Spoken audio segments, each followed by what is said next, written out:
সামাজিক যোগাযোগ মাধ্যমে গড়ে ওঠা একটি ছোট্ট উদ্যোগ, আর সেই উদ্যোগেই এবার ছুঁয়ে গেল শত শত মানুষের জীবন। ঝালকাঠির নলসিটিতে ফেসবুক ভিত্তিক গ্রুপ নলসিটি পরিবার এর উদ্যোগে 600 অসহায় ও নিম্ন আয়ের পরিবারের মাঝে পৌঁছে দেওয়া হয়েছে ঈদের উপহার। ঈদ উল ফিতরকে সামনে রেখে বৃহস্পতিবার দিনভর স্বেচ্ছাসেবীরা ছুটে বেরিয়েছেন এক বাড়ি থেকে আরেক বাড়ি। হাতে তুলে দিয়েছেন চিনিগুড়া চাল, সেমাই, দুধ, চিনি কিংবা নিত্য প্রয়োজনীয় খাদ্য সামগ্রী।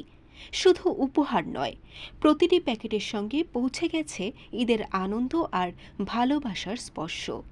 যেখানে অনেক পরিবারের জন্য ঈদ মানেই ছিল কষ্ট আর অভাবের হিসাব, সেখানে এই ছোট্ট সহায়তাই এনে দিয়েছে স্বস্তি। উপহার পেয়ে অনেকেই আবেগ আপ্লুত হয়ে কৃতজ্ঞতা জানিয়েছেন।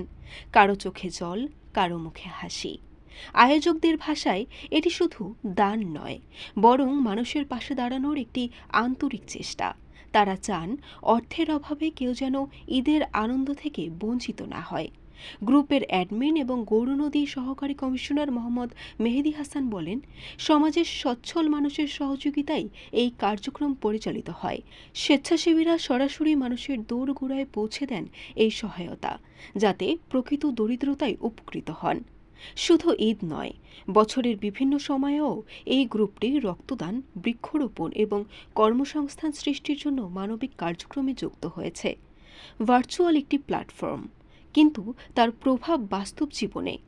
নলসিটি পরিবার দেখিয়ে দিল, ইচ্ছে থাকলে অনলাইন থেকেও ছড়িয়ে দেওয়া যায় মানবতার আলো।